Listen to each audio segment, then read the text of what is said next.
Hey everybody, this is Edujo and welcome to another video in our series on the basics of Python, and as part of the introduction to input. So up to now everything we've done was sort of you run the program and something happens on the screen. There was absolutely no user input. So what we're going to do today, we're going to start to interact with our user.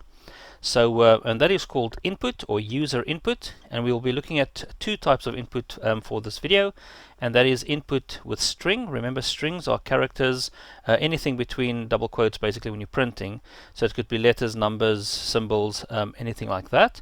And then we will be looking at using numbers as input, whole numbers, also known as integers. So let's start, and so you can see the concept, how it works. So let's say I want to ask someone what their name is.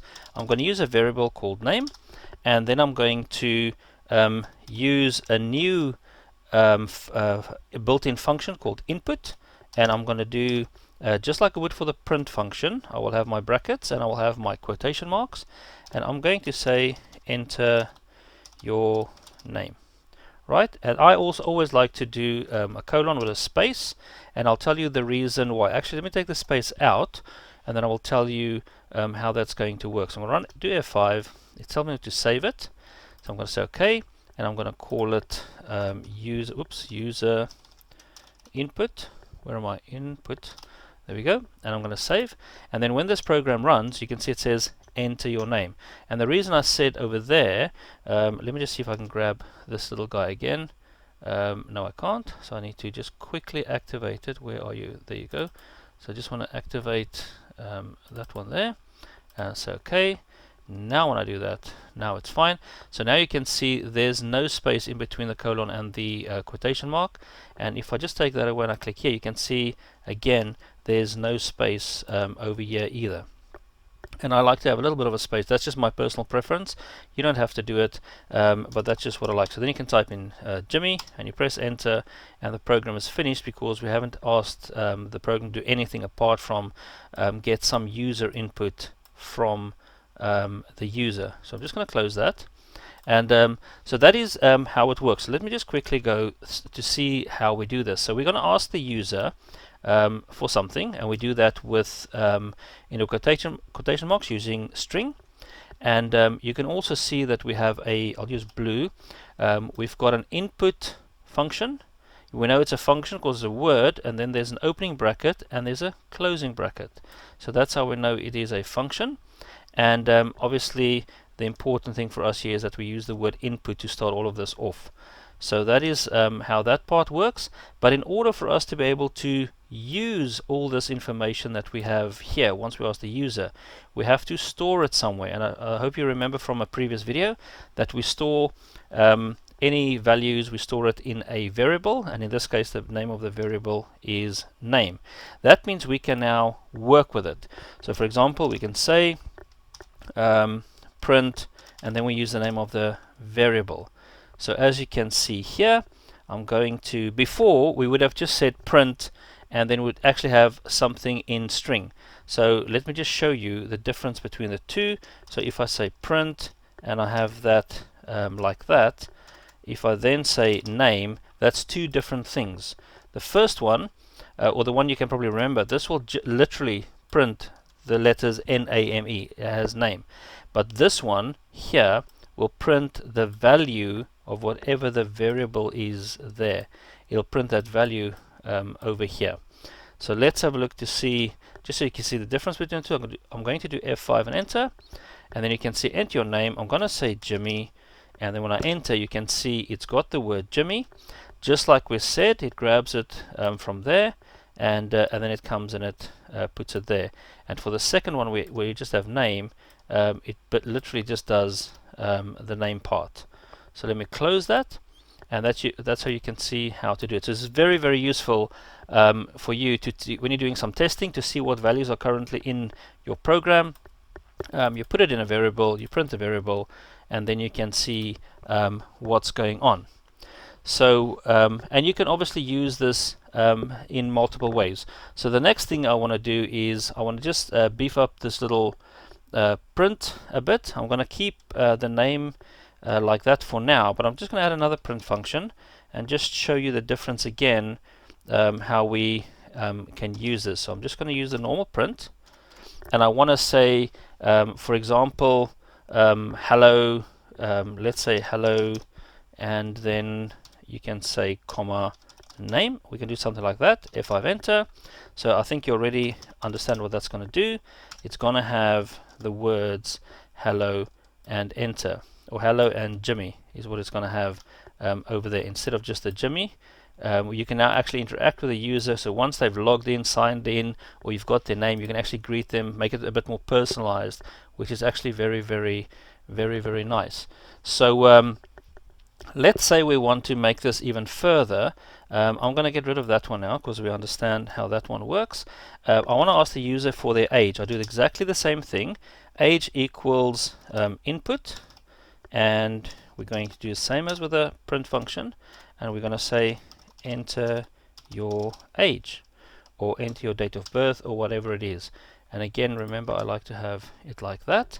And I'm going to say something like, I'm going to start with name, and I'm going to say, for example, Jimmy, you are however many years old. You are however many years old. And I'm just going to put age. I'm going to put age in there, and then I'm just going to say you are age years old, full stop.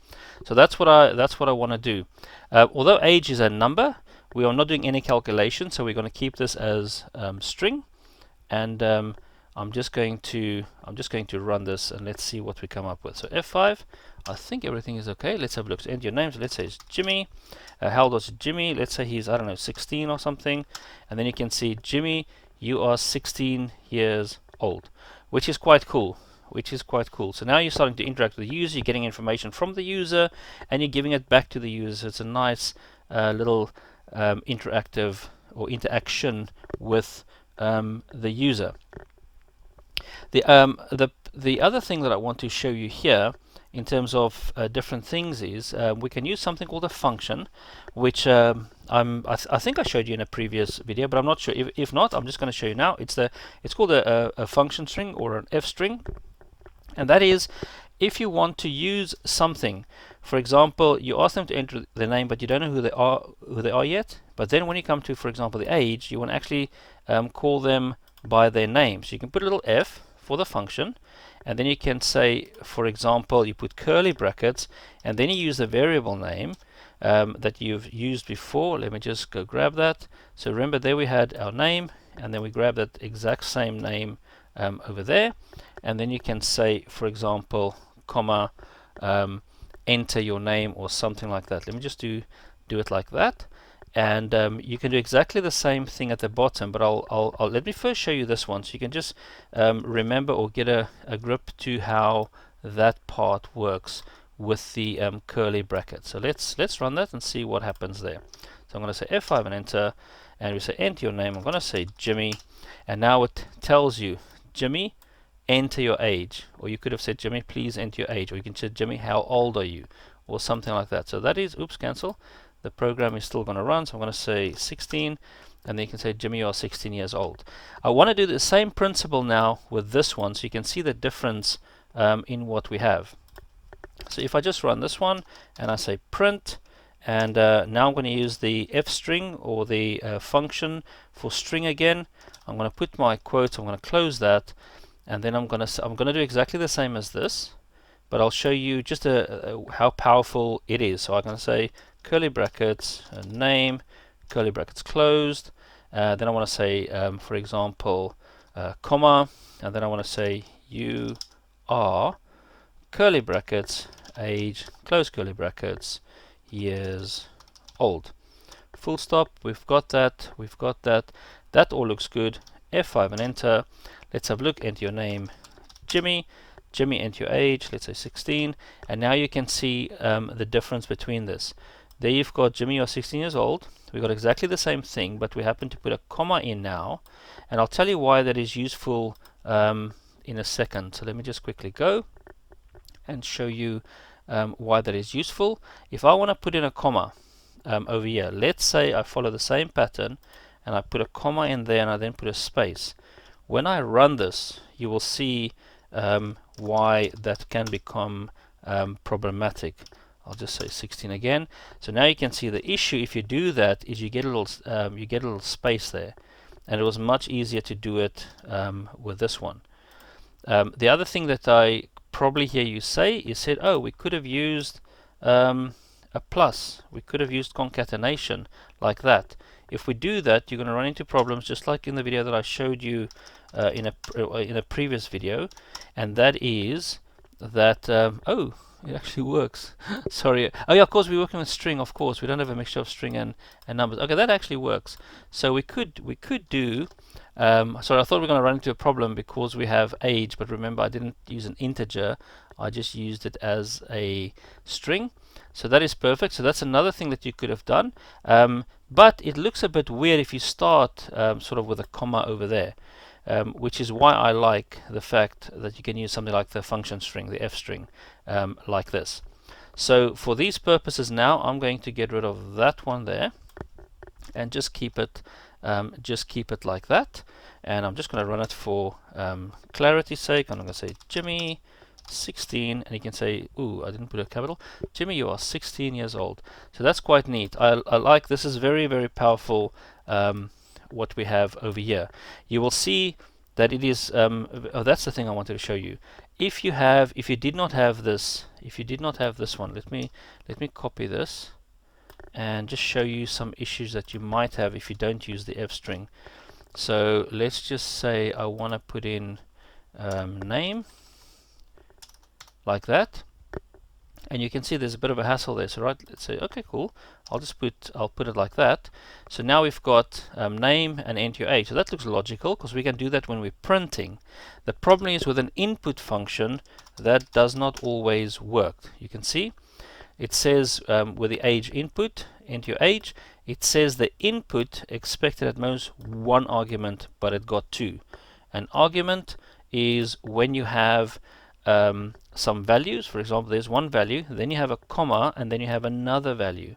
So that's why it's saying it's got two values over there. It sees this one as one value, and it sees that one as a second value.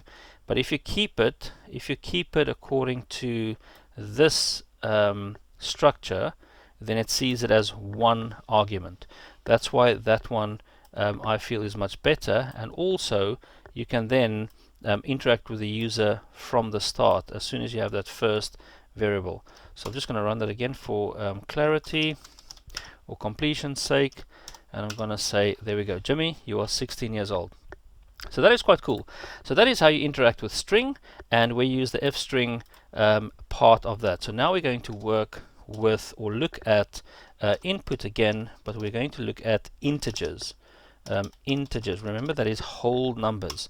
I just want to use the Alt 3 which just comments out all of that so it doesn't interfere with what we are doing.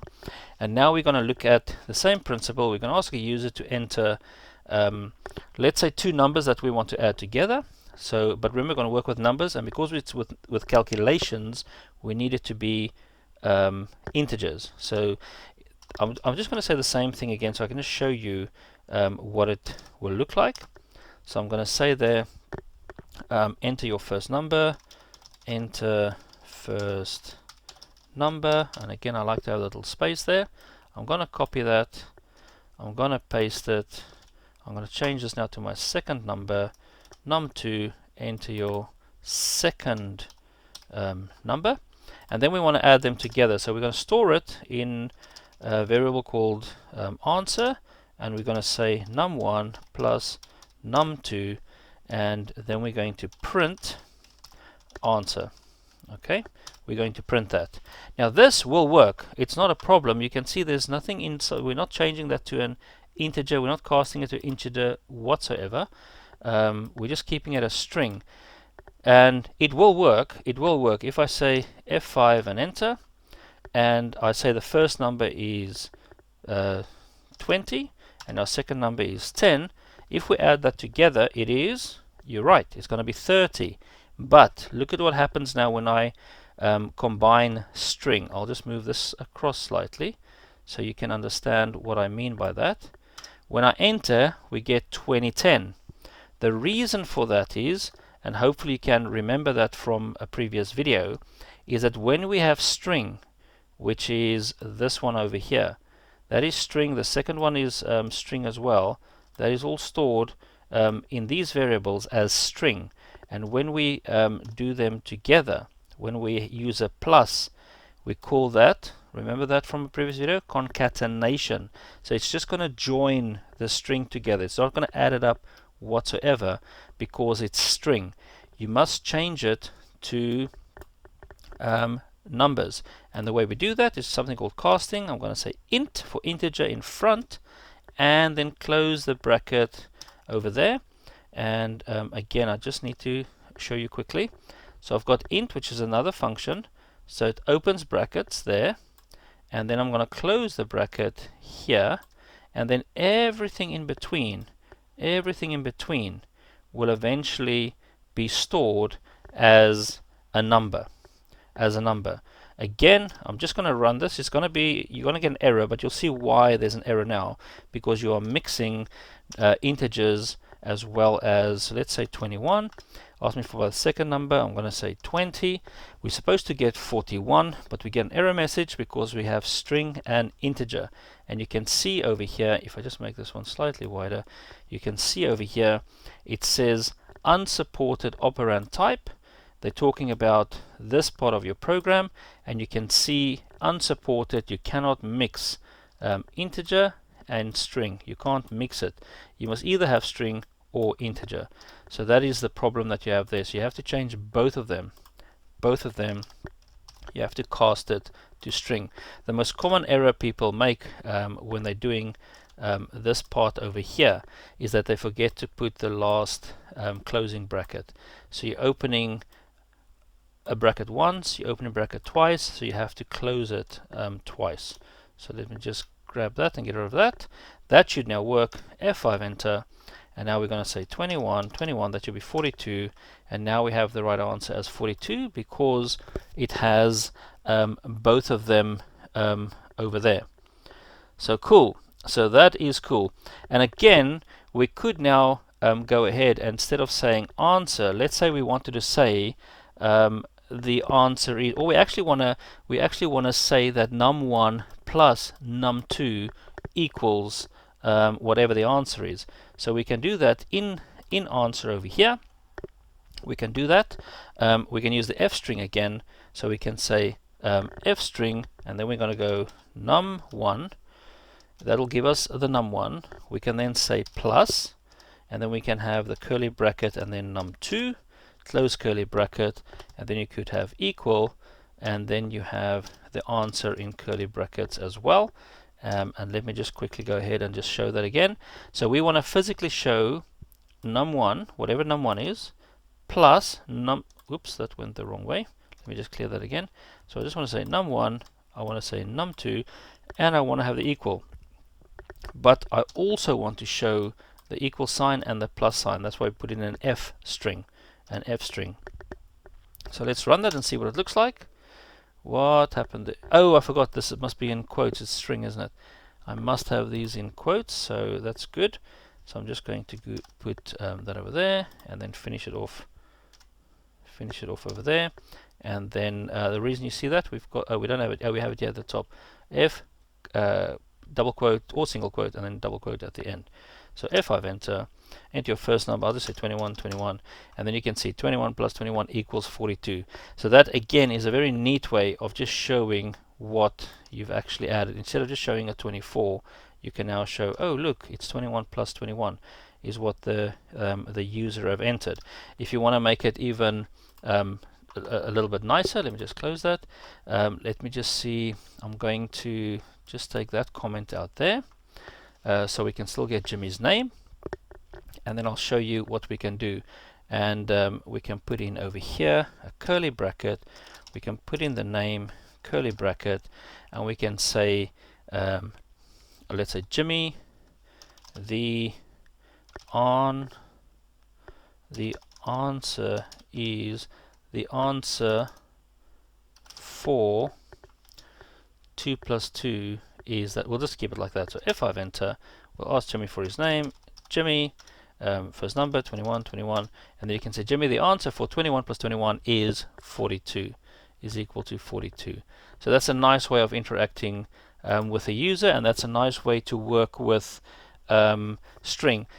So again, the f-string is a very, very powerful tool. You saw that I used it over there. I used it there again. So you can keep things nice and simple. You don't have to worry too much about concatenation or converting it or casting it to string and then back to integer and things like that. Keep it nice and simple. So I hope you found this useful. You should now be able to do inputs. You can have some user interaction with a user, and that user interaction could involve string or integers. And you'll see as we go forward, there's so many different ways. These are the two main ones we use anyway. There's so many different things you can now start to do as you're interacting with the user. So thank you so much for watching this video. I hope you learned something today and that you will apply it in future Python coding. Have a nice day, and I'll see you in the next video. Goodbye.